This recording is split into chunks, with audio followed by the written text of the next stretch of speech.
हमारी प्यारी जलपरी।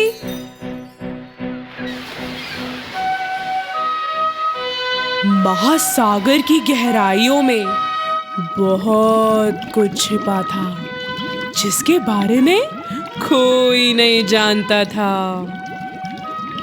बड़े बड़े वेल्स, शरारती डॉल्फिन्स और रेनबो के हर कलर की मछलियां।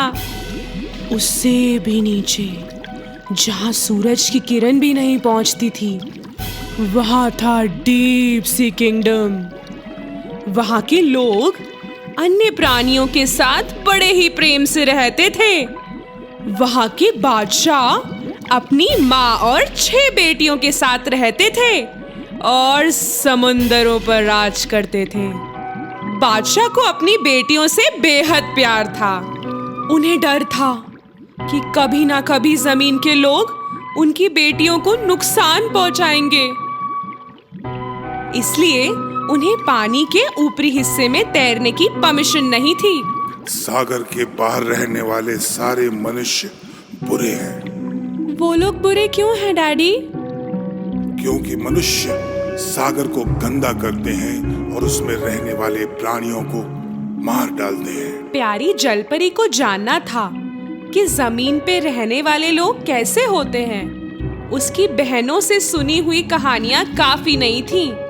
उसकी दादी भी उसे मनुष्यों से दूर रहने को कहती थी और वो कहती थी सी गेट से वो तभी बाहर जा सकती है जब वो राजकुमारी बन जाए और अपनी बहनों जितनी बड़ी हो जाए।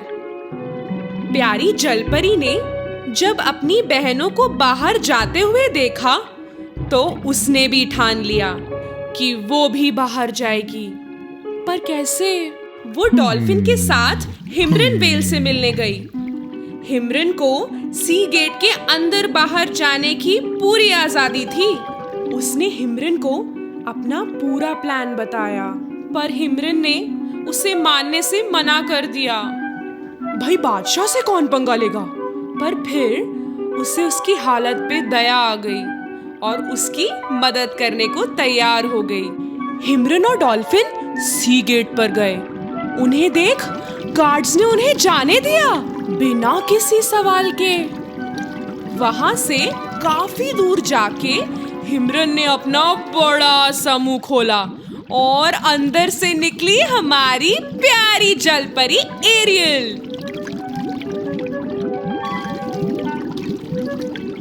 एरियल हिमरन की मदद से सागर के ऊपर तक आ गई। उसने पहली बार हवा को महसूस किया, नीला आकाश देखा। क्या बात है! उसी पल एरियल को म्यूजिक सुनाई दिया। कहां से आ रही थी ये धुन?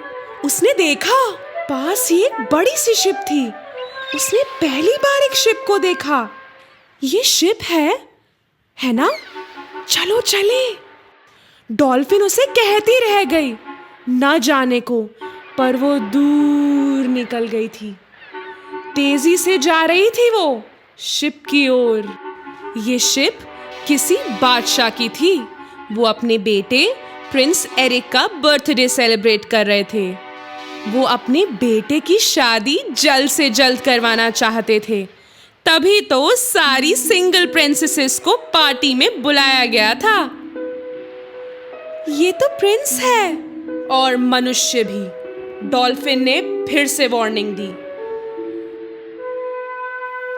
एरियल ने प्रिंस की धुन पे बड़ी खूबसूरती से गाया।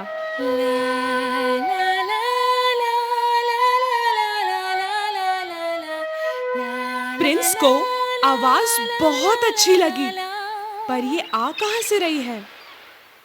तुम छुप जाओ एरियल, वरना तुम्हें देख लेंगे, डॉल्फिन ने कहा। प्यारी जलपरी और डॉल्फिन दोनों पानी के अंदर चले गए, सागर की गहराइयों में, सी किंगडम के अंदर। सागर की जादूगरनी सब देख रही थी अपने क्रिस्टल बॉल में। गए वो दिन। महासागर के बादशाह की बेटी एक मनुष्य के साथ। तूफान आ जाओ, तबाही मचा जाओ, सागर के ऊपर अपना जोर दिखा जाओ। जादूगरनी के ऐसा कहते ही भयंकर लहरें प्रिंस की शिप की तरफ बढ़ने लगी और वो पत्थरों की तरफ जाने लगी। प्यारी जलपरी को ये देखकर बहुत फिक्र होने लगी। ये शिप तो टकरा के टूट के डूब जाएगी, हमें उनकी मदद करनी होगी।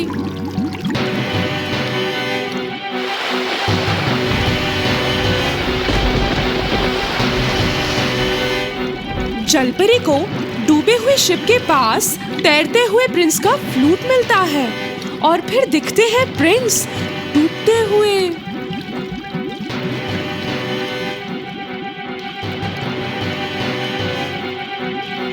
वो उसे हाथों हाथ खींच के तैरते हुए सीशोर पे लाती है।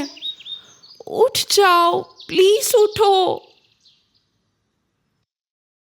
प्रिंस को होश आता है और वो धीरे से अपनी आंखें खोलता है। तुम जिंदा हो, प्यारी जलपरी खुश होके बोली। दूर से कुत्ते के भौंकने की आवाज सुन के उसे ध्यान आया कि वो कहाँ है और वो सागर में कूद गई। प्रिंस का एक हेल्पर और एक प्रिंसेस वहां आए उसे ढूंढते हुए। एक लड़की ने मुझे बचाया। मैंने उसकी आवाज पहले भी सुनी है। बहुत ही सुकून वाली आवाज थी।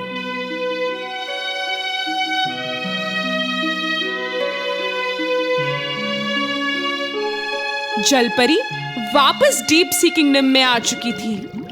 प्रिंस का फ्लूट उसके पास ही था।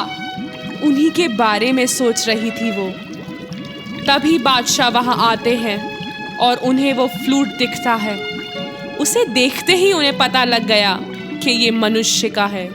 हमारे कुछ नियम हैं और सभी को उनका पालन करना चाहिए, खासकर मेरे बच्चों को। क्या ये सच है कि तुमने किसी मनुष्य को डूबने से बचाया? मुझे बचाना पड़ा, वरना वो वहीं मर जाते, एरियल ने पलटकर जवाब दिया। बस करो, मनुष्य बुरे होते हैं। उनकी दुनिया और हमारी दुनिया के बीच कोई भी रिश्ता नहीं बन सकता। गुस्से से लाल बादशाह के जाते ही एरियल ने ठान ली कि अब तो करना ही है। एरियल सीधे गई सागर की जादूगरनी के पास और उससे मदद मांगी। मदद तो वो कर देगी, पर बदले में उसे अपनी फीस चाहिए, बहुत महंगी फीस। मैं एक दवाई बनाऊंगी जो तुम्हें मनुष्य बना देगी। तुम्हारे 2 पैर निकल आएंगे। बदले में मुझे तुम्हारी आवाज चाहिए। मेरी आवाज? लेकिन मेरी आवाज के बिना? थक हार के प्यारी जलपरी मान ही गई, क्योंकि उसके लिए उसका प्रिंस से मिलना बहुत जरूरी था। याद रखना, 30वें दिन के खत्म होने तक, यानी चौथे सूर्योदय से पहले प्रिंस तुम्हारे प्यार में होना चाहिए, वरना तुम वापस से जलपरी बन जाओगी और प्रिंस तुम्हारा कभी नहीं होगा।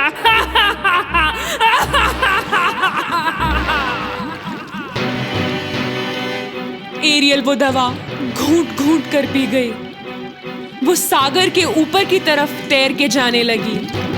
धीरे धीरे उसके पैर निकल आए, बिल्कुल मनुष्य की तरह। डॉल्फिन के साथ वो सी शोर पे पहुंची। उसके वहां पहुंचते ही प्रिंस की नजर उस पर पड़ी और वो उसके पास आया।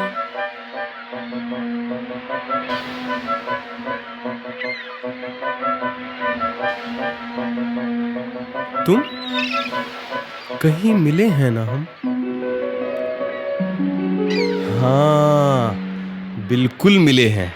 एरियल कुछ बोल तो नहीं सकती थी, पर उसने प्रिंस को उसका फ्लूट जरूर दिया। प्रिंस ने उस दिन वाली धुन फिर से बजाई।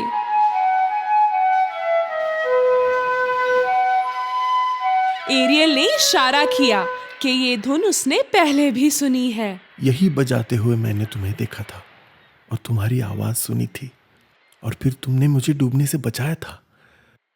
तुम्ही को ढूंढ रहा था मैं। प्रिंस को पूरा यकीन था कि वो लड़की एरियल ही थी जिसने उसे बचाया, पर वो लड़की तो एक जलपरी थी और उसकी खूबसूरत आवाज भी थी। एरियल बेचारी चाहकर भी ना बोल पाई अपनी आवाज जो वो दे आई थी। मुझे लगा तुम एक जलपरी हो। प्रिंस को लगा कि ये वो लड़की नहीं है जिसने उसे बचाया था। फिर भी उन्होंने उसकी मदद करने की ठानी। प्रिंस प्यारी जलपरी को अपने महल ले गए। बादशाह ने शादी की तैयारी करने का हुक्म दिया। वो अपने बेटे की शादी एक प्रिंसेस से कराने वाले थे। बेचारी जलपरी अब चुपचाप देखने के अलावा कुछ कर भी तो नहीं सकती थी। जब तक बोले नहीं, प्रिंस को पता कैसे चलेगा? उसे जादूगरनी की बात याद आई। याद रखना, 30वें दिन के खत्म होने तक, यानी चौथे सूर्योदय से पहले प्रिंस तुम्हारे प्यार में होना चाहिए, वरना तुम वापस से जलपरी बन जाओगी और प्रिंस तुम्हारा कभी नहीं होगा।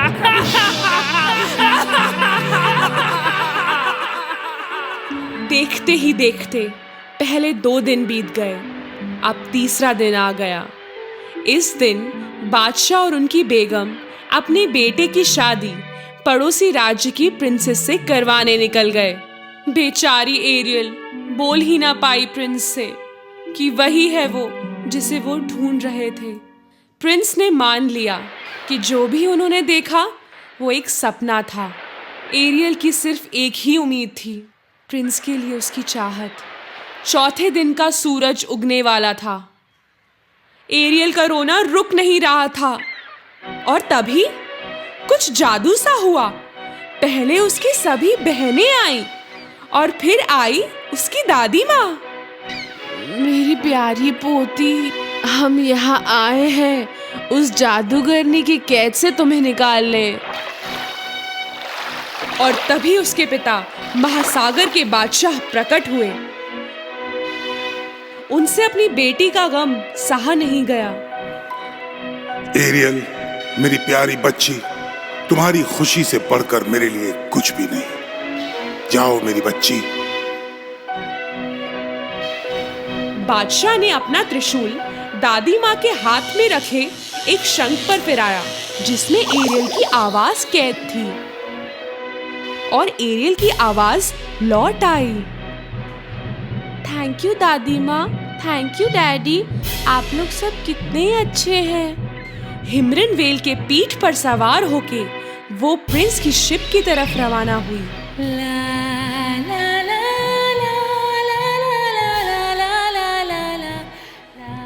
प्रिंस और प्रिंसेस की शादी होने वाली थी कि प्रिंस अचानक रुक गए। उन्हें जलपरी की मधुर आवाज सुनाई दी। उसे अपनी तरफ आते हुए देखकर बिना झिझक के प्रिंस सागर में कूद गए।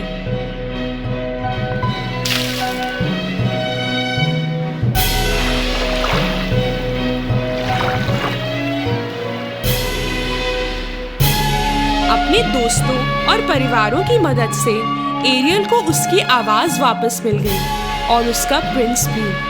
पर अब वो जलपरी नहीं थी, वो अपनी जिंदगी बिताने वाली थी मनुष्य बनकर।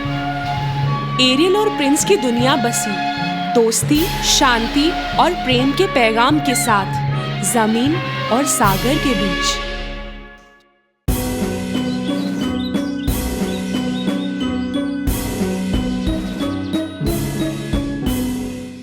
कई साल पहले इस धरती पर बहुत दूर सिंड्रेला नाम की एक सुंदर लड़की रहती थी।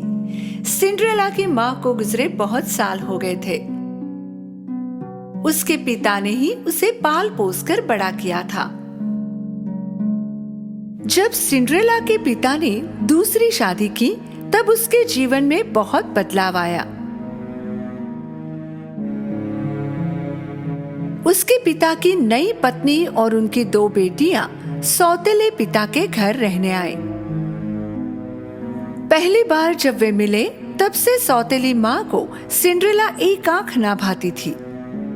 वो और उनकी बेटियां सिंड्रेला के सौंदर्य और दयालु दिल से बहुत ईर्ष्या करते थे।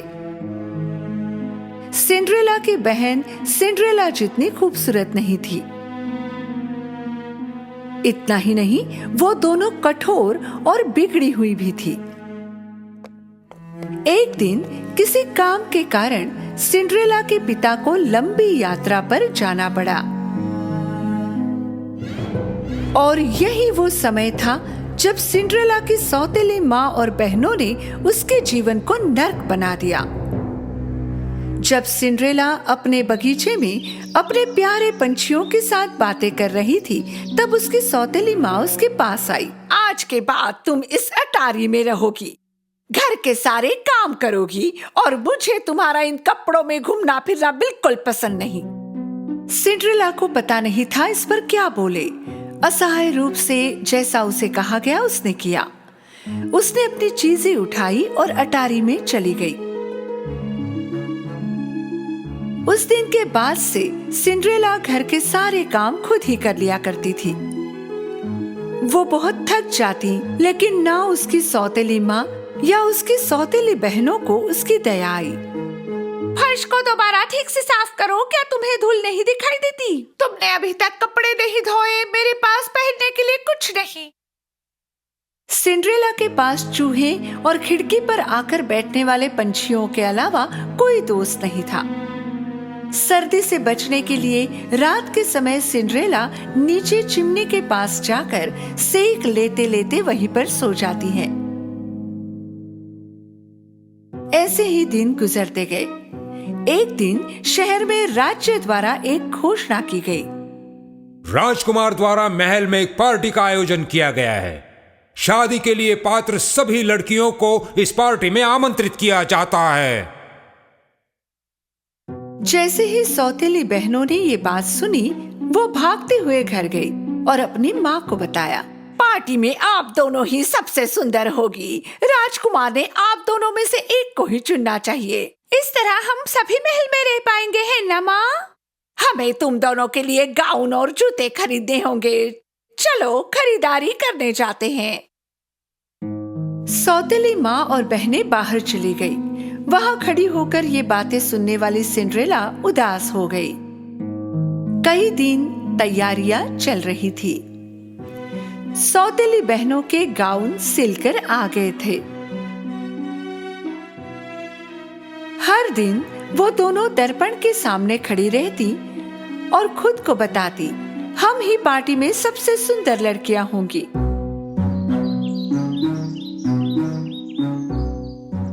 आखिर वो दिन आ ही गया। सौतेली बहनें आज जल्दी उठ गई थी। उन्होंने सिंड्रेला को बुलाया। सिंड्रेला, सिंड्रेला, जल्दी यहाँ आओ। कहाँ हो तुम? जल्दी से हमारे स्नान की तैयारी करो। पूरे दिन सिंड्रेला ने बहनों को तैयार होने में मदद की। जरा धीरे धीरे ब्रश करो, सारे बाल निकाल दोगी क्या? शाम तक दोनों पार्टी के लिए तैयार हो गई। तुम दोनों सुंदर दिख रही हो, बहुत सुंदर। सिंड्रेला ने सारी हिम्मत जुटाई और सौतेली माँ से पूछा, क्या मैं भी पार्टी में आ सकती हूँ? कौन, तुम? हाँ, उन्होंने सारी युवा लड़कियों को बुलाया है। क्या पार्टी के लिए ये तुम्हारी पोशाक है? राजकुमार को अपने लिए पत्नी चाहिए, नौकरानी नहीं। चलो लड़कियों, पार्टी के लिए देर हो रही है और तुम याद रखना, सोने से पहले सारे काम हो जाने चाहिए। सौतेली माँ और बहनें पार्टी के लिए निकल गई और घर पर अकेली सिंड्रेला रोने लगी।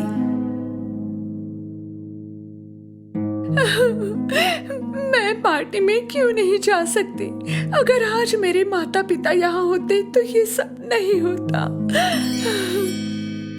उसी समय एक उज्जवल प्रकाश दिखाई दिया। पहले सिंड्रेला समझ नहीं पाई कि वो क्या था।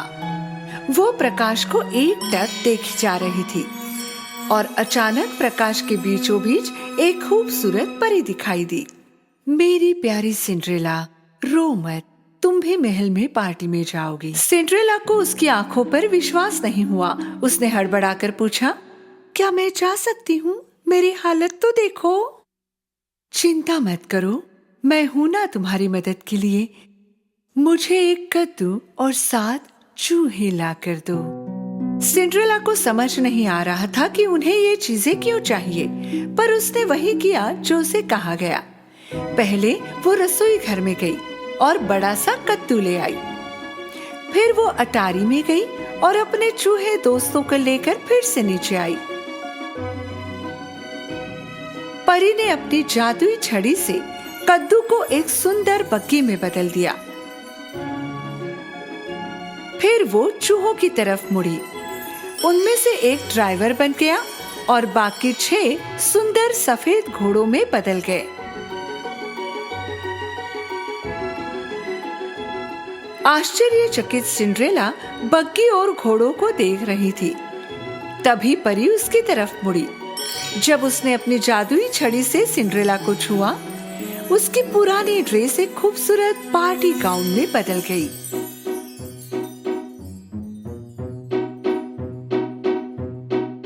और उसके पैरों की चप्पल सुंदर कांच के जूते में बदल गए। मैं राजकुमारी की तरह दिख रही हूँ। अब पार्टी में जाने का समय हो गया है, पर भूलना मत, जैसे ही घड़ी में 12 बजते हैं तुम घर चले आना, क्योंकि उसके बाद तुम पहले जैसी हो जाओगी। सिंड्रेला ने परी को बहुत ध्यान से सुना। फिर वो बग्गी में बैठी और महल की ओर चल पड़ी। उसकी खूबसूरत बग्गी महल के सामने जाकर रुक गई। जब सिंड्रेला ने भव्य दरवाजों से महल में प्रवेश किया, सबकी आंखें उसे ही देख रही थी। वो बहुत सुंदर और खानदानी लग रही थी। उसकी सौतेली माँ और सौतेली बहनें भी इस सुंदर महिला को देखती रह गई थी। वे उसे पहचान भी नहीं पाई थी। अचानक सीढ़ियों पर राजकुमार दिखाई दिया। सिंड्रेला सच में पार्टी में उपस्थित सभी लड़कियों में सुंदर लग रही थी। राजकुमार को पहले ही नजर में इस खूबसूरत लड़की से प्यार हो गया। सभी उसे उत्सुकता से देख रहे थे। वो धीरे धीरे आगे की तरफ बढ़ता गया।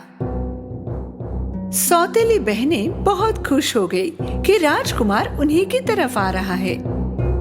आओ, वो मेरे पास आ रहा है। नहीं, वो मेरे पास आ रहा है। पर राजकुमार आगे बढ़ा और सिंड्रेला के सामने जाकर रुक गया। हे सुंदर युवती, क्या तुम मेरे साथ नृत्य करना पसंद करोगी? सिंड्रेला ने विनम्रता से हाँ कहा। राजकुमार और सिंड्रेला ने उत्सुकता से देख रहे आमंत्रितों के बीच नृत्य करना शुरू किया। सिंड्रेला संगीत और नृत्य से इतनी प्रभावित हो गई, उसे लगा मानो महल में वो और राजकुमार है, बस दोनों ही। वे दोनों देर रात तक नृत्य करते रहे। सिंड्रेला को पता ही नहीं चला कि कितना वक्त गुजर गया है। अचानक उसकी नजर घड़ी पर पड़ी। आधी रात हो चुकी थी। उसी समय सिंड्रेला को परी की चेतावनी याद आ गई। जैसे ही घड़ी में 12 बजते हैं तुम घर चली आना, क्योंकि उसके बाद तुम पहले जैसी हो जाओगी। हड़बड़ाकर उसने राजकुमार को वहीं छोड़ा और वो भागने लगी। जब वो महल की सीढ़ियां उतर रही थी, उसका एक जूता वहीं छूट गया और उसके पास उसे लेने का समय भी नहीं था। जैसे ही वो बाहर पहुंची, घड़ी में 12 बज चुके थे और फिर से सब कुछ वैसा हो गया जैसे पहले था। जब राजकुमार उसके पीछे भागा, उसे वो जूता सीढ़ियों पर मिला। पता करो ये जूता किसका है, फिर चाहे इसके लिए राज्य की सारी लड़कियों को आपको मिलना पड़े, उसे ढूंढ कर लाओ। सिंड्रेला हाफती हुई घर पहुंची और सीधे अटारी पर गई। वो राजकुमार के साथ बिताए समय को सोचने लगी। उसे पता था कि उसके पास कोई मौका नहीं था, पर फिर भी उसे राजकुमार से प्यार हो गया। राजकुमार के लिए उस लड़की को खोजना असंभव था, और अगर वो खोज भी लेता तो पहचान नहीं पाता। राजकुमार के आदमी राज्य के घर घर जाकर उस जूते के मालकिन को खोजने लगे, पर जूता किसी भी लड़की के पैर में फिट नहीं हुआ।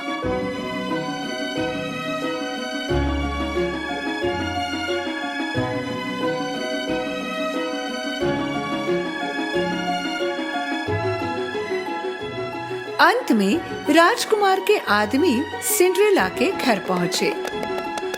सिंड्रेला राजकुमार की गाड़ी को घर के सामने देखकर बहुत खुश हो गई। जैसे ही सिंड्रेला कमरे के बाहर जाने लगी, उसकी सौतेली माँ दरवाजे पर दिखाई दी। तू कहाँ चल दी? तुम भी जूता पहनने की कोशिश करना चाहती हो?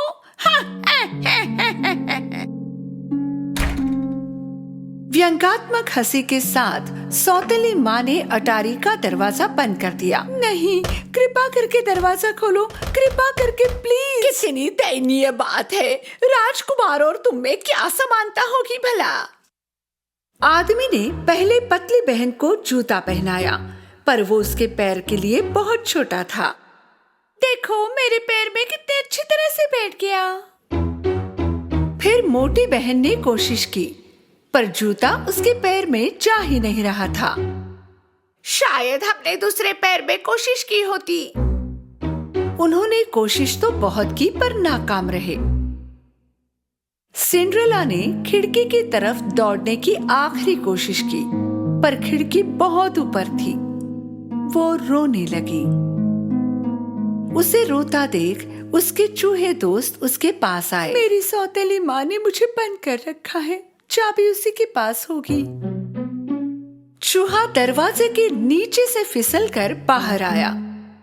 सौतेली माँ दरवाजे पर राजकुमार के आदमियों के साथ खड़ी थी। आप कल क्यों नहीं आते? आज वो बहुत थकी हुई है और पैरों में सूजन है। चूहे ने सौतेली माँ के स्कर्ट पर कूदकर चाबी निकाली और ऊपर की ओर दौड़ा। उसने चाबी दरवाजे के नीचे से अंदर सरकाई। चाबी देखकर सिंड्रेला बहुत खुश हुई। दरवाजा खोलकर वो जल्दी से नीचे की तरफ भागी। अरे, तुम बाहर कैसे निकल आई? कृपया रुकिए, जाइए मत, मुझे भी जूता पहनना है। सौतेली माँ और बहनें ये सुनकर जोर से हंसने लगी। शांत हो जाओ। ये राजकुमार का हुक्म है कि राज्य की सारी लड़कियों ने कोशिश करनी चाहिए। जब सिंड्रेला ने जूता पहना, सबको आश्चर्य हुआ, क्योंकि जूता उसके पैर में अच्छे से फिट हुआ। सुंदर युवती, क्या ये बूट तुम्हारा है? सिंड्रेला ने गर्दन हिलाकर हामी भरी। कृपया हमारे साथ महल चलें। सिंड्रेला उनके साथ महल में गई।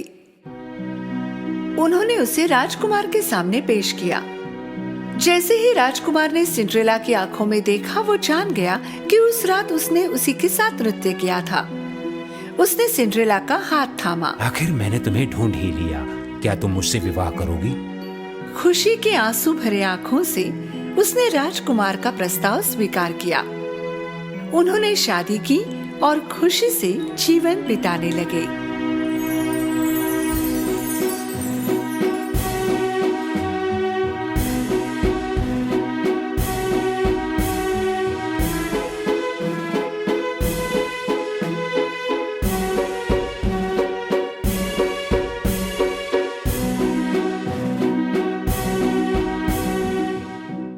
स्नो वाइट और 7 बौने।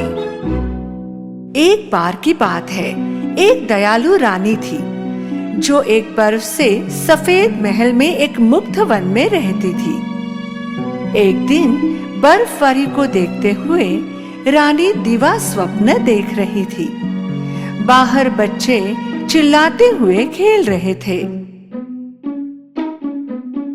उसने उन्हें देखने के लिए खिड़की खोली और हवा रानी का पसंदीदा रुमाल उड़ाकर ले गई और रुमाल ठीक उस स्नोमैन पर गिरा जो बच्चे बना रहे थे। उन्होंने दयालु रानी की ओर हाथ दिखाकर आभार व्यक्त किया। काश मेरी बेटी होती, बर्फ जैसी सफेद त्वचा, लाल होंठ और एक दयालु दिल। कई महीने बीत गए और दयालु रानी का सपना सच हो गया। जब 9 महीने बाद उसके लंबे समय से प्रतीक्षित इच्छा पूरी हुई और राजा और रानी के घर एक बच्ची पैदा हुई जो दुनिया में सबसे सुंदर थी। उन्होंने उसका नाम स्नो वाइट रखा, लेकिन उसकी खुशी लंबे समय तक नहीं रही। जबकि स्नो वाइट अभी भी एक छोटी लड़की थी, रानी का निधन हो गया और आकाश में तारा बन गई। कुछ साल बाद स्नो वाइट के पिता ने हेला नाम की महिला से शादी की। राजा नई रानी की सुंदरता पर मोहित था और इसलिए उसने कभी महसूस नहीं किया कि वो घमंडी और अहंकारी थी। दर्पण दर्पण एक बात बताओ, सबसे सुंदर कौन बताओ? आप ही मेरी रानी, आप वास्तव में देश की सबसे सुंदर स्त्री है। मुझसे ज्यादा सुंदर कोई नहीं हो सकता। स्नो वाइट अब एक खूबसूरत युवा महिला हो गई थी। उसके पिता राजा अपने सैनिकों के साथ एक लंबी यात्रा पर गए। जाने से पहले अपनी बेटी को उन्होंने गले लगाया। उदास मत होना स्नो वाइट, मैं वापस आऊंगा।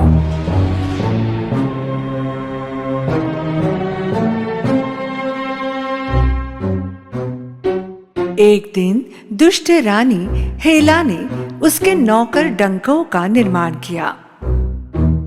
मेरे जादुई दर्पण डंकव का अनावरण करे। चेम्बरलेन डंकव अनाड़ी था। उसने अपने शरीर से कवर हटा दिया। मूर्ख, चले जाओ यहाँ से।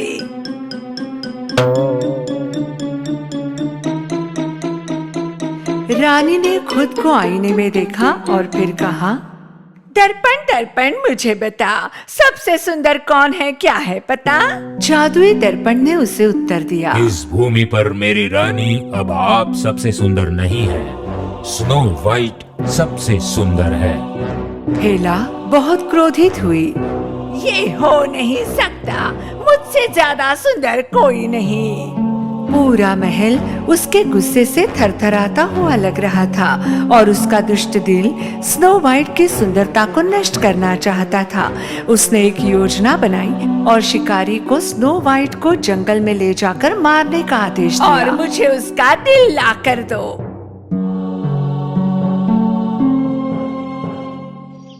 स्नो वाइट ने शाही शिकारी पर भरोसा किया और उसके साथ जंगल में चली गई। रास्ते में उसने जमीन पर एक घायल पक्षी देखा। स्नो वाइट ने उसके पंख ठीक करने में मदद करने के लिए पक्षी को उठाया। उसके पीछे से शिकारी उस पर झपटा और स्नो वाइट को मारने के लिए उसने अपना धनुष निकाला। उसने उस पर निशाना लगाया, लेकिन वो देख सकता था कि स्नो वाइट का दिल मोम की तरह था। उसने घायल पक्षी को पकड़ रखा था और उसने फैसला किया कि स्नो वाइट को मारना गलत है। स्नो वाइट, उसने मुझे तुम्हें मारने का आदेश दिया। मैं तुम जैसे अच्छे और दयालु व्यक्ति को कैसे मार सकता हूँ? कौन मेरी जान लेना चाहता है? रानी हेला, आपको भागना होगा और छुपना होगा।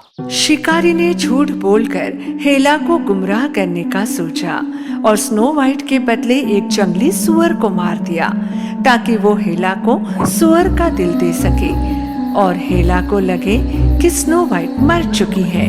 राजकुमारी घबरा गई, अंधेरे जंगल में भाग गई। वो रात भर तेज शाखाओं और चमगादड़ से जूझती रही जब तक उसे आगे का रास्ता नहीं मिला।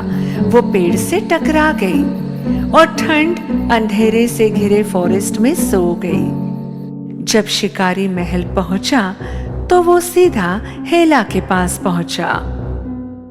मैंने आपकी आज्ञा पूरी कर दी है। रानी हेला ने बॉक्स लिया और दिल की जांच की। उसने मान लिया कि स्नो वाइट मर चुकी है और उसकी दुष्ट हंसी से महल गूंज उठा। आखिरकार जब सुबह हुई तो स्नो वाइट के भरे जंगल में आंख खुली। उसके सामने एक प्यारा सा घर था। एक छोटे बगीचे और बाड़ के दीवार के साथ छोटी सी खिड़कियां, एक गोल हरा दरवाजा, एक डोर बेल के साथ। उसने घंटी बजाई लेकिन किसी ने जवाब नहीं दिया और जब वो दरवाजा खटखटाने पहुंची तो वो खुल गया। अंदर सब कुछ इतना छोटा था कि ऐसा लगा जैसे वो खिलौने के घर में हो। छोटे बर्तन, छोटे चम्मच, ग्लास। जब उसे सूप का एक छोटा कटोरा मिला तो भूख लगने के कारण उसने सूप पी लिया और फिर एक छोटे से बिस्तर पर सो गई। कुछ दूरी पर घर के मालिक खदानों में अपना काम करके वापस आ रहे थे।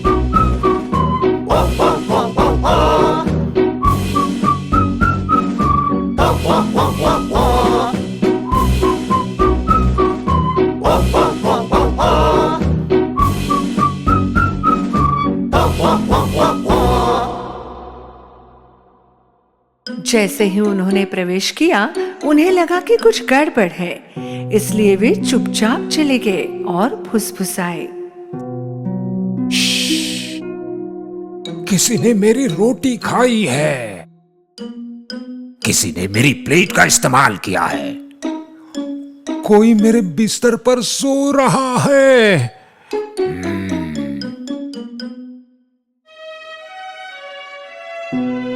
कितनी सुंदर लड़की है। ओ, ओए, ओए पकड़ो, अरे पकड़ो, अरे पकड़ो, पकड़ो, ओ, पकड़ा, ओ नहीं, पकड़ो, पकड़ो,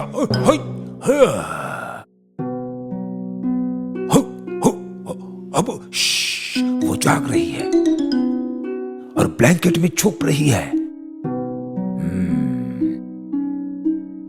छोटी लड़की, हमसे डरने की जरूरत नहीं, हम 7 बौने हैं। मैं हूं एस और ये है जॉली, एंग्री, क्यूरियस, सिली, शाय और लेजी। ओह, मैं स्नो वाइट हूँ। मुझे खेद है कि मैं आपके घर घुस गई। स्नो वाइट ने उन्हें अपने साथ हुई हर बात बताई और बौने उसकी कहानी सुनकर बहुत दुखी हुए। उन्होंने कहा कि वो उनके साथ उनके छोटे से घर में रह सकती हैं, लेकिन केवल एक ही छत पर। हमें गाना बहुत पसंद है। क्या आपकी आवाज सुंदर है राजकुमारी? स्नो वाइट है मेरा नाम, आज महल से मैं बहुत दूर हूँ। मैं आकाश को देखती रहती हूँ, अपनी माँ से बात करती हूँ जो सितारों में है। मुझे जंगल में खुशी मिली है, मेरे छोटे दोस्त मेरी रक्षा करते हैं। उनके छोटे दिल अब उम्मीद से भरे हैं, अच्छे छोटे दिल फिर से जीतेंगे।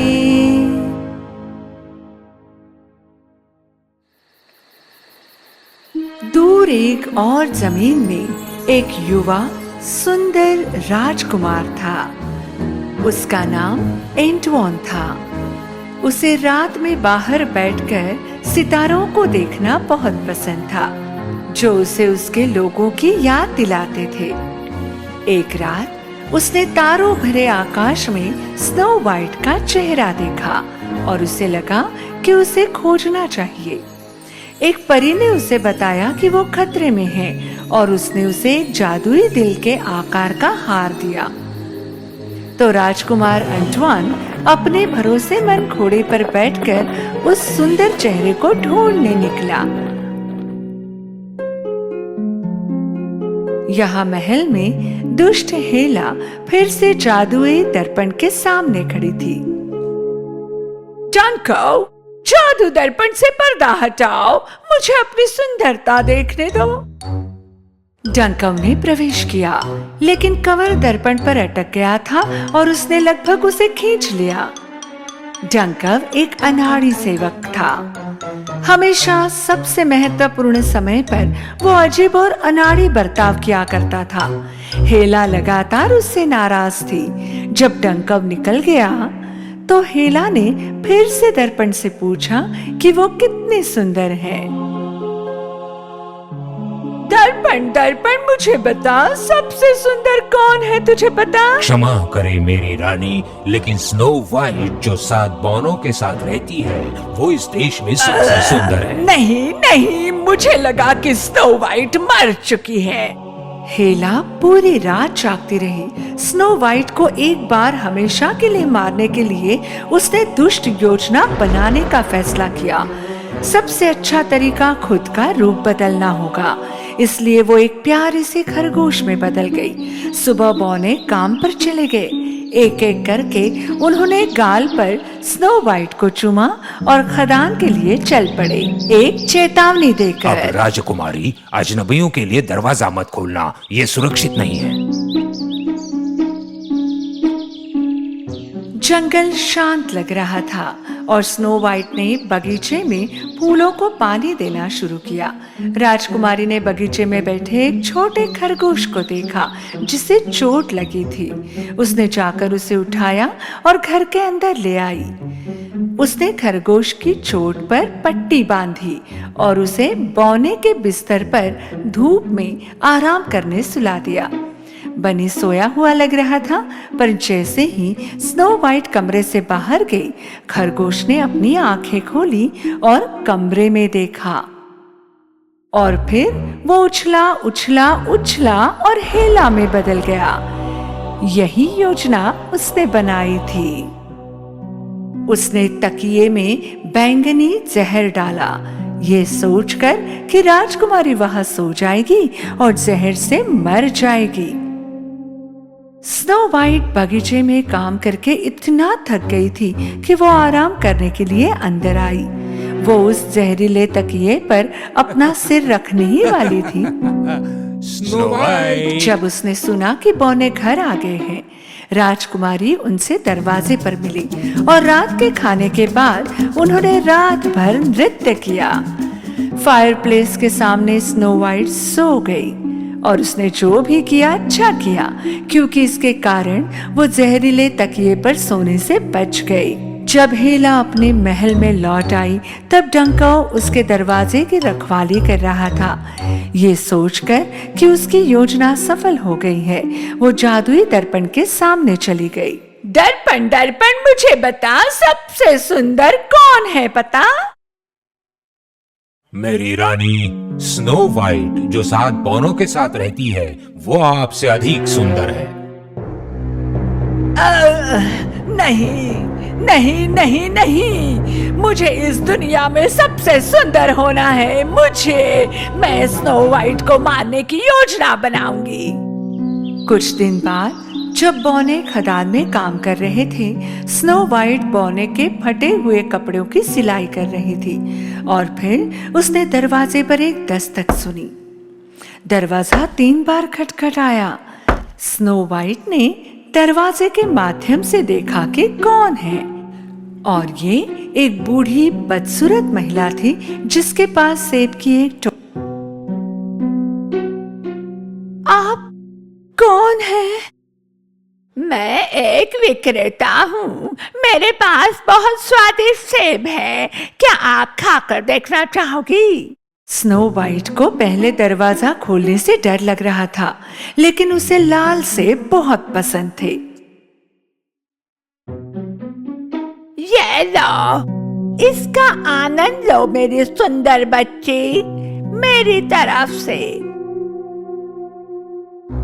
स्नो वाइट ने बूढ़ी महिला द्वारा दिया गया सेब लिया और एक निवाला खाया। सेब में जहर था। मदद के लिए चिल्लाने से पहले ही वो जमीन पर गिर गई।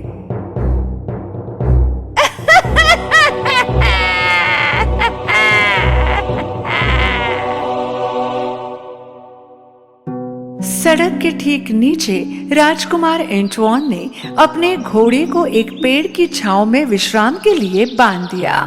उसने आकाश में जो सुंदर चेहरा देखा था, उसे खोजने के लिए वो दूर तक यात्रा कर रहा था।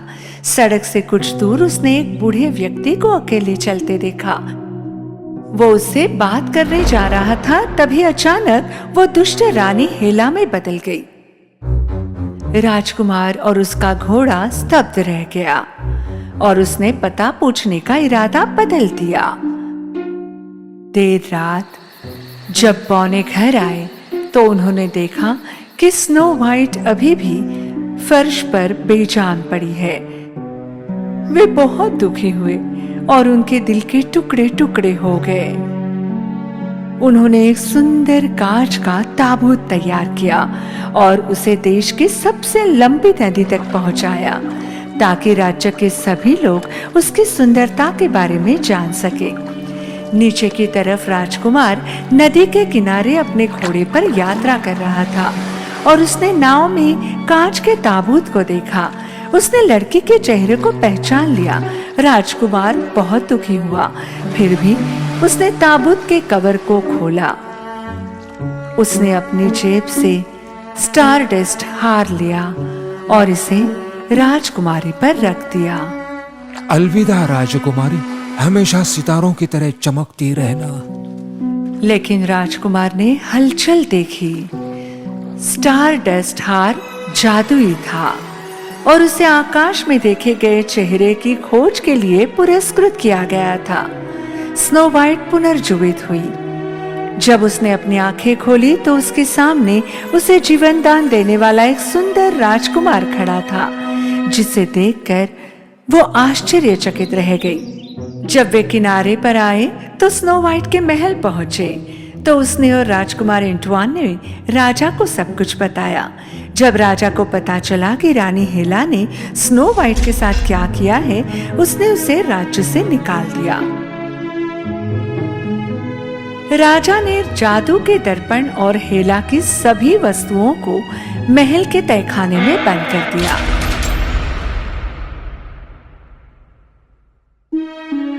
कई महीनों बाद स्नो वाइट और प्रिंस को प्यार हो गया, इसलिए ये एक अरेंज मैरिज नहीं थी और फिर महल में एक शानदार शादी संपन्न हुई। उन्होंने दोनों को भी आमंत्रित किया और जश्न मनाया और खुशी से जिंदगी बिताने लगे।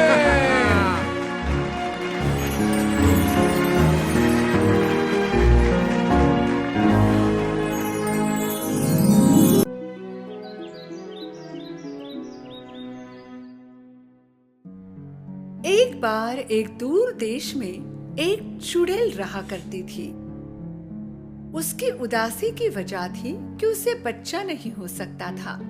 हालांकि अगर उसे बच्चा होता तो वो उसे अपने गहरे रहस्यों और शक्तियों को दे सकती थी। इसलिए उसने तय किया कि वो पहली लड़की को सबसे दूर ले जाकर बिल्कुल अपनी बेटी जैसा बड़ा करेगी। बुराई का जादू पूरी दुनिया पर कब्जा करेगा। जहाँ चुड़ैल रहती थी वहीं से कुछ ही दूरी पर एक किसान पति पत्नी रहते थे। एक दिन आदमी को बड़ी अच्छी खबर मिली जो उसकी पत्नी ने उसे दी थी। हमें बच्चा होने वाला है। दुर्भाग्यवश उनकी खुशी लंबे समय तक नहीं टिकी। महिला बहुत बीमार हो गई। जैसे जैसे समय गुजरता गया उसका वजन कम होता गया। अगर वो जल्दी ठीक नहीं होती तो बच्चे को खो देती। उसके पति ने हर दवा और फायदेमंद जड़ी बूटी की कोशिश की, पर वो ठीक नहीं हुई। उसके आखिरी डॉक्टर ने उसे कहा कि एक ही तरीका है जिससे उसकी पत्नी ठीक हो सकती है। एक बुरी चुड़ैल है, सिर्फ उसी के पास इसे ठीक करने वाली जड़ी बूटी है। अब सिर्फ यही एक रास्ता है। आदमी ने अपनी सारी हिम्मत इकट्ठा की और चुड़ैल के महल में चला गया और दरवाजे पर दस्तक दी। इतनी निडरता से मेरा दरवाजा खटखटा रहे हो, जरूर कोई महत्वपूर्ण बात होगी। मेरी पत्नी बीमार है, उसकी हालत दिन ब दिन बिगड़ रही है।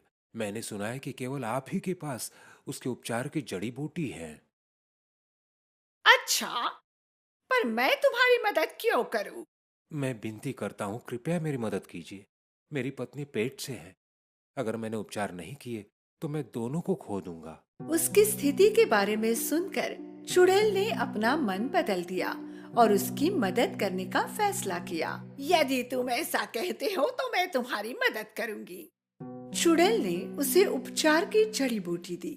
इस जड़ी बूटी के पत्तों का एक एक टुकड़ा रोज तुम्हारी पत्नी को खिलाना, तुम्हें वो ठीक होती नजर आएगी। आदमी बहुत खुश हो गया, भागते भागते घर पहुंचा। उसकी पत्नी ने रोज पत्तों का एक टुकड़ा खाया। उसकी तबीयत में सुधार आने लगा और उसका खोया वजन भी बढ़ता गया। पर कुछ दिनों बाद चुड़ैल ने दी हुई औषधि खत्म हुई। पत्नी की तबीयत फिर से बिगड़ गई। इस बार बहुत ही कम समय में उसकी हालत ज्यादा गंभीर हो गई। कोई उपाय न होने के कारण आदमी ने फिर से चुड़ैल के महल का दरवाजा खटखटाया। चुड़ैल को पता था कि वो वापस जरूर आएगा। ये वही बीज है जिससे तुम्हारी पत्नी ठीक हो सकती है। तुम इनको तुम्हारे बगीचे में लगा देना और फिर तुम्हारी पत्नी और बच्चे को बचा पाओगे।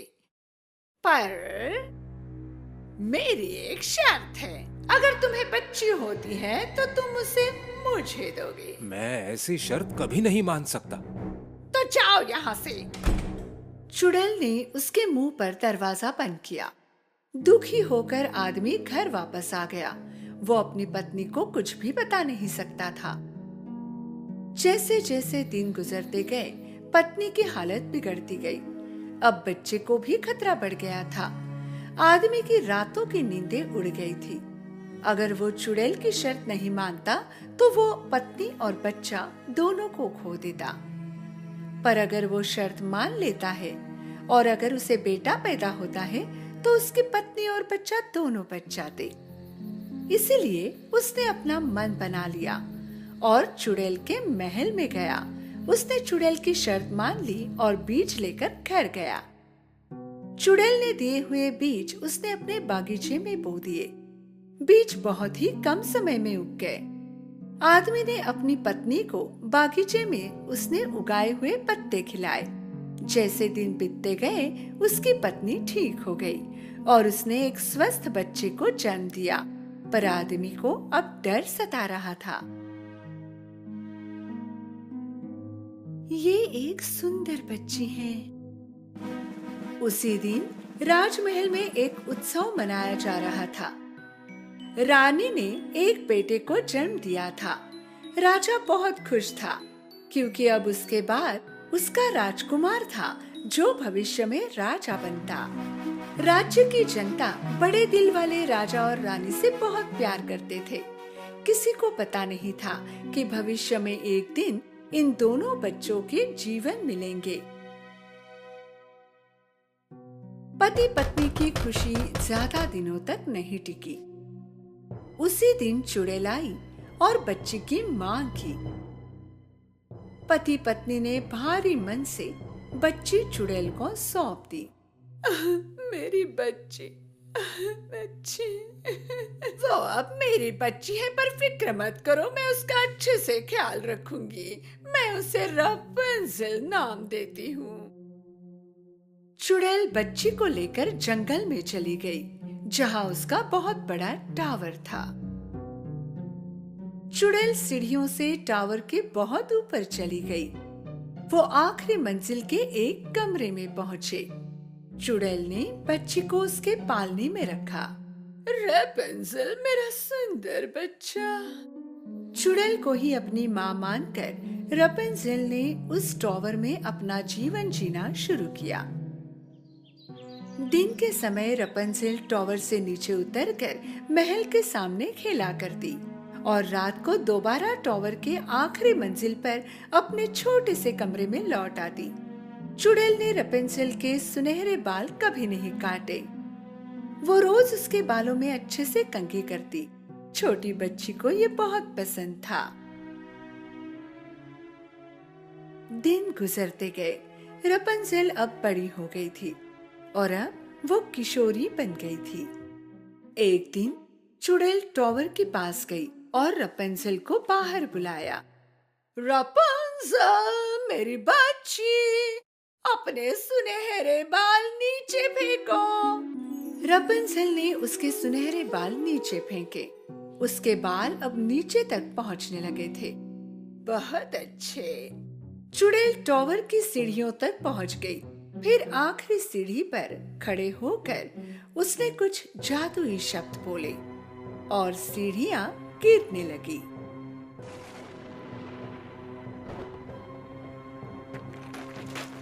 दुनिया के कोई भी शब्द इन सीढ़ियों को फिर से नहीं ला सकते।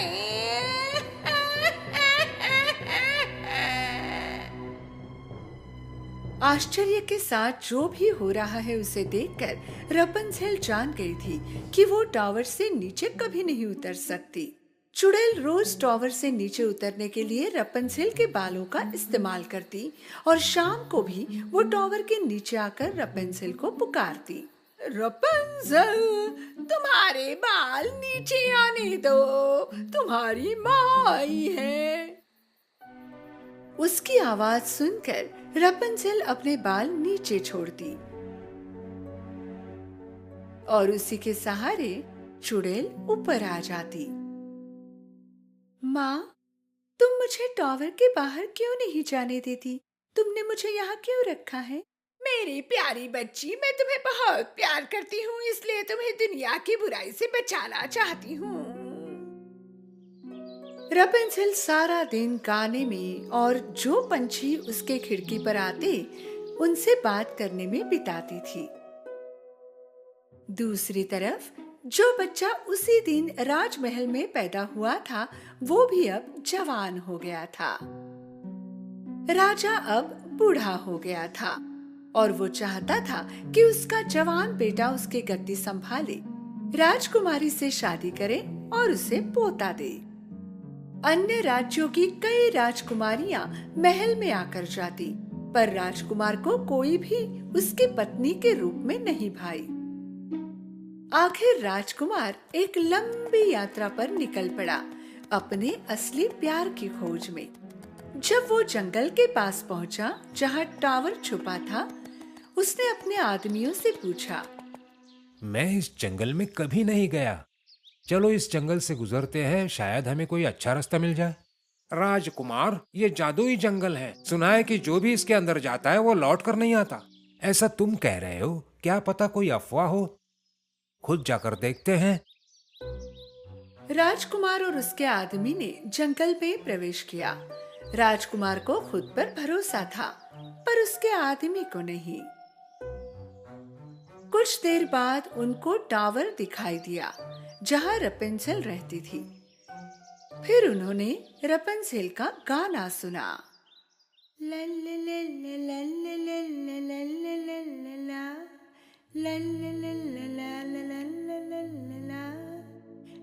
कितनी मीठी आवाज है।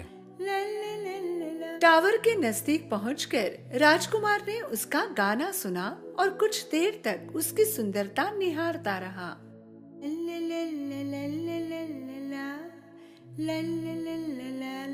उसी समय चुड़ैल वहां आई और उसने रपेंज़ेल को पुकारा। रपेंज़ेल, तुम्हारे सुनहरे बाल नीचे आने दो। चुड़ैल की आवाज सुनकर रपेंज़ेल ने उसके सुनहरे बाल नीचे छोड़े और चुड़ैल बालों के सहारे ऊपर चढ़ गई। अच्छा, तो इसका नाम रपेंज़ेल है। राजकुमार ने कुछ समय टावर के आसपास घूमने का फैसला किया और रपेंज़ेल को देखता रहा। चुड़ैल रपेंजेल के बालों के सहारे हर सुबह नीचे आती और रात को ऊपर चढ़ती। रपेंजेल, तुम्हारे सुनहरे बाल नीचे आने दो।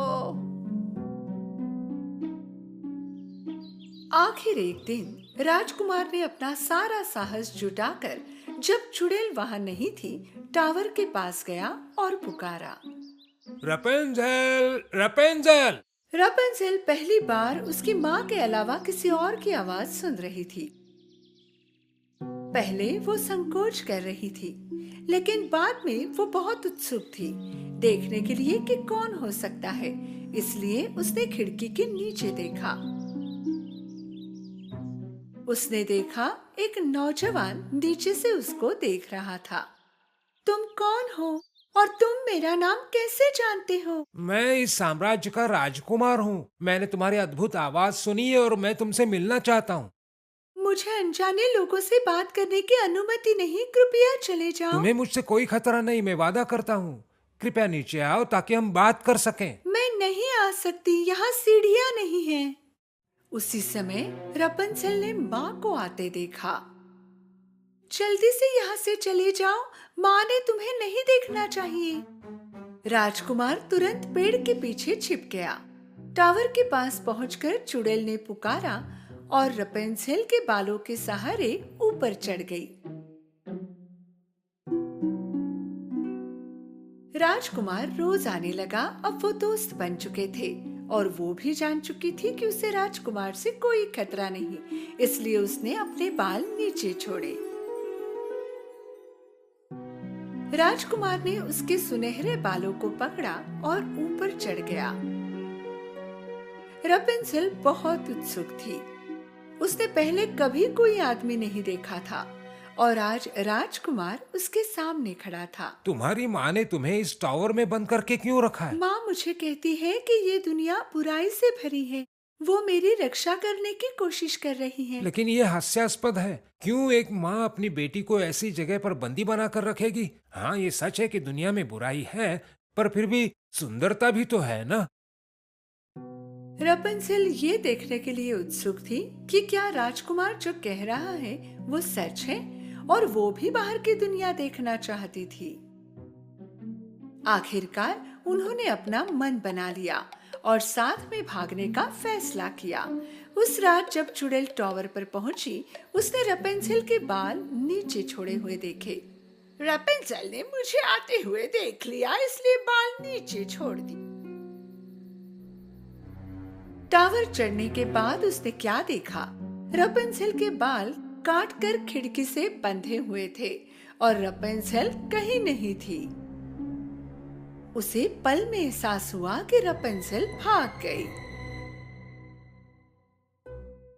रपेंजेल ने अपने बाल काटे और खिड़की से बांध दिए थे और उसी के सहारे वो और राजकुमार टावर से नीचे उतरे थे। रपेंजेल, रपेंजेल, तुमने मुझे धोखा देने की हिम्मत कैसे की? इसी बीच रपेंजेल और राजकुमार उस जादुई जंगल से बाहर आए। जंगल जादुई होने की कहानी चुड़ैल की बनाई हुई थी। वो नहीं चाहती थी कि कोई वहां आकर रपेंजेल को देखे। रपेंजेल और राजकुमार आखिरकार महल पहुंचे। रपेंजेल के साथ राजकुमार राजा और रानी के सामने गया और देखा कि राजा एकदम स्वस्थ उसके सामने खड़े थे। पिताजी, आप एकदम स्वस्थ दिख रहे हैं, ये कैसे हुआ? एक औषधि बूटी ने तुम्हारे पिताजी को स्वस्थ किया मेरे पुत्र। क्या कहते हैं उसे? हाँ, रपेंजेल। रपेंजेल? राजकुमार ने उन्हें सब कुछ बताया जो भी उसके साथ हुआ। राजा ने बताया कि एक बूढ़े युगल ने उन्हें वो औषधि दी और उन्हें बुरी चुड़ैल की कहानी भी बताई कि कैसे वो उनकी बेटी को पैदा होते ही ले गई। राजकुमार और रपेंजेल उस बूढ़े युगल के घर पहुँचे। जैसे ही उस औरत ने सुनहरे बालों वाली लड़की देखी, उसने पहचान लिया कि वो उसी की बेटी रपेंजेल है, जो चुड़ैल उससे लेकर गई थी। मेरी बच्ची, आखिर तुम मुझे मिल ही गई।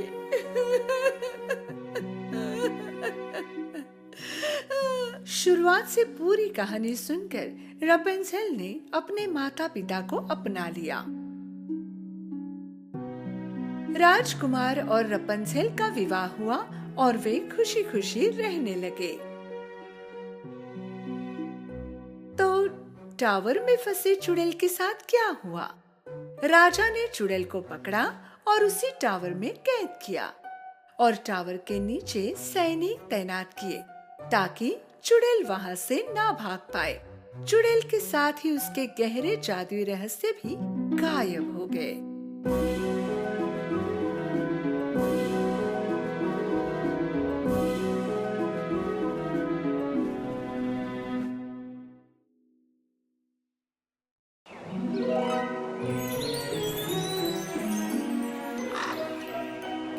एक समय में एक राज्य था, एक राज्य जो खुशियों से भरा था और उस राज्य में एक राजा और रानी रहते थे जिनकी केवल एक ही इच्छा थी और वो इच्छा थी कि एक बच्चा हो। राजा और रानी बहुत दयालु लोग थे, इसलिए वे अपने दिल में जानते थे कि एक दिन उनकी इच्छा पूरी होगी और एक दिन जल्द ही उनकी इच्छा पूरी हो गई। उन्हें एक बच्ची का आशीर्वाद प्राप्त हुआ। चूंकि वो दिन को उजाला देने वाले सूरज की तरह तेज थी, इसलिए उन्होंने छोटी राजकुमारी का नाम सनशाइन रखा। राजा और रानी ने अपनी खुशी और सनशाइन के जन्म का जश्न मनाने के लिए एक बड़े कार्यक्रम का आयोजन किया। सभी को आमंत्रित किया गया था, यहाँ तक कि रहस्यमय जंगल में रहने वाली परियां भी। लेकिन राजा और रानी ने एक बड़ी गलती की। वे एक परी को विशेष रूप से आमंत्रित करना भूल गए। पूरे राज्य से और पड़ोसी राज्यों के राजाओं और रानियों ने अपने उपहार और शुभकामनाएं सनशाइन को दी और अंत में 12 परियों का समय हो गया। परियों ने सनशाइन को अविश्वसनीय रूप से अनोखे उपहार दिए। अपनी जादू की छड़ी से उन्होंने सनशाइन का तोहफा दिया, दुनिया में जो कुछ भी वो चाहती थी। अंत में केवल 3 परियां ही अपना उपहार देने के लिए बची थी और उन्होंने सनशाइन को अद्भुत उपहार भी दिए। दुनिया की सुंदरता हर समय आपके साथ हो। छोटी राजकुमारी, मेरा उपहार शाश्वत खुशी है। आप कभी दुखी ना हो और हमेशा खुश रहें।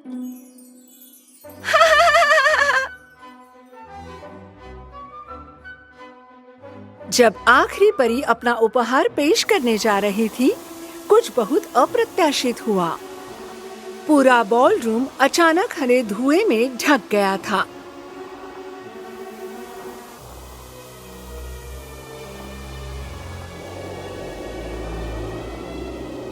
और जब धुआं चला गया तो काली परी प्रकट हुई।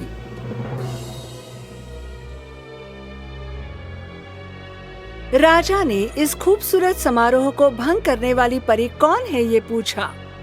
दूसरी परियों ने तुरंत उसे पहचान लिया। ये काले दिल वाली काली परी थी।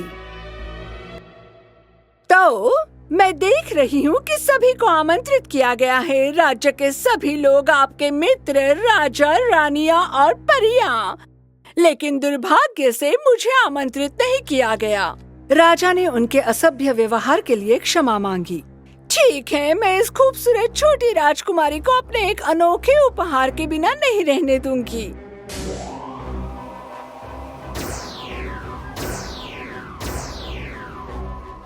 सबसे खूबसूरत राजकुमारी खुशियों, प्यार और प्रशंसा से घिर जाएगी, लेकिन अपने 16वें जन्मदिन पर सूर्यास्त से ठीक पहले वो खुद को एक सुई से चुभेगी और वो हमेशा के लिए चली जाएगी। राजा चिल्लाया, लेकिन काली परी उसकी बुरी हंसी के साथ गायब हो गई।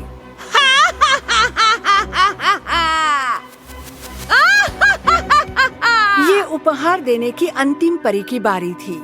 वो काली परी की तरह शक्तिशाली नहीं थी, लेकिन वो कुछ ऐसा चाहती थी जो कम से कम बुरे अभिशाप को हल्का कर सके।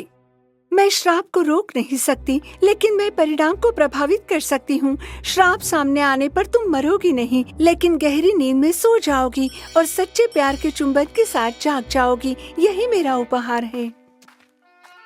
राजा इस बुरे अभिशाप को होने से रोकने के प्रयास के साथ प्रत्येक सुई, सिलाई मशीन या कुछ भी जो सुई की तरह दिखता हो इकट्ठा करने और महल के प्रांगण में जलाने का आदेश देते हैं।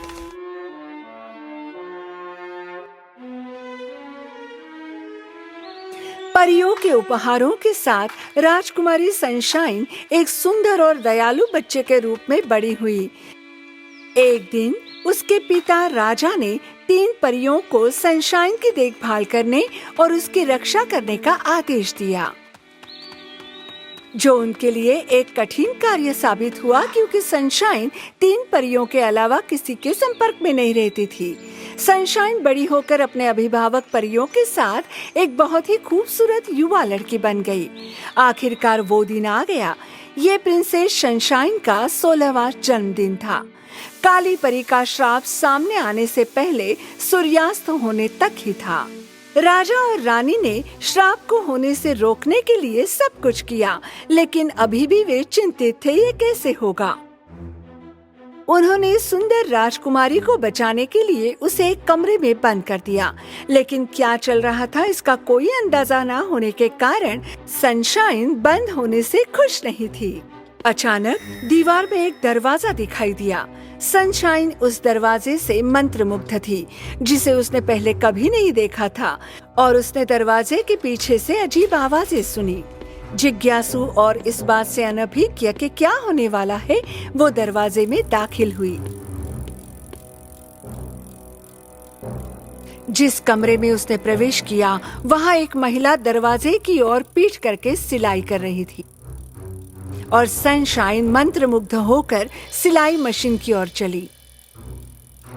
जैसे ही सूर्य अस्त हो रहा था, काली परी का अभिशाप खुल गया और सनशाइन सुई तक पहुंच गई, और उसी क्षण ये हो गया। सुई के केवल एक स्पर्श के साथ वो नीचे गिर गई और अपनी शाश्वत नींद में सो गई।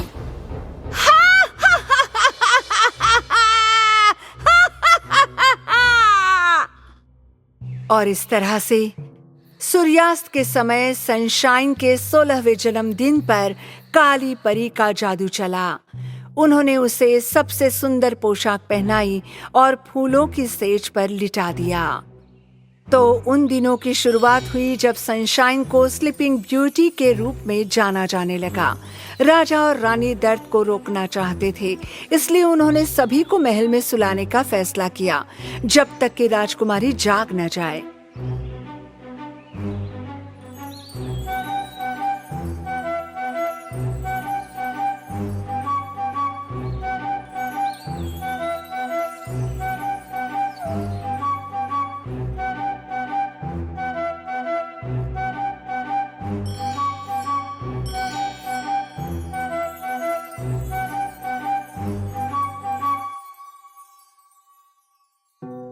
सौ साल बीत गए।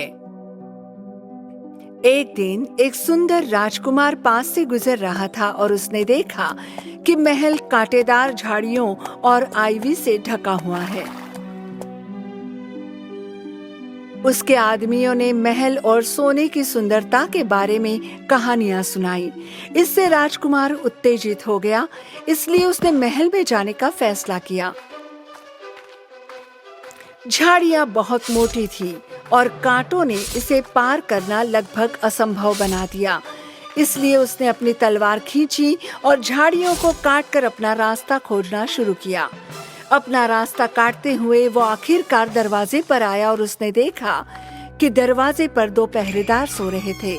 उसने दरवाजा खोला और नजारा देखकर दंग रह गया। वो जहाँ भी देख सकता था फर्श पर लोग थे। उसने महल के चारों ओर घूमना शुरू कर दिया और वो राजा के कमरे में आया। राजा और रानी भी अपने सोफे पर सो रहे थे। तभी उसे एक आधा खुला दरवाजा दिखा। वो अंदर आया और उसे एक फूलों के बेड़ पर सोई राजकुमारी दिखाई दी। राजकुमार बिस्तर के पास आया, सुंदर राजकुमारी को देखा और उसके कान पर झुक गया। तो तुम वो मशहूर स्लीपिंग ब्यूटी हो। तुम बहुत खूबसूरत हो। राजकुमार फुसफुसाया, प्यार से अभिभूत महसूस कर रहा था। उसने उसके माथे पर चूमा। उसी क्षण उसने आंखें खोली और सुंदर राजकुमार को देखा जो उसे देख रहा था। उसके जागरण के साथ महल में हर कोई अपनी 100 साल की नींद से जाग गया। राजा और रानी एक बड़े सदमे में थे। वे उठे और सनशाइन के कमरे में ये देखने के लिए गए कि क्या हो रहा है। और जब उन्होंने अपनी सुंदर बेटी को जागते देखा तो वे खुशी से भर गए। राजकुमार ने स्लीपिंग ब्यूटी को उससे शादी करने के लिए कहा।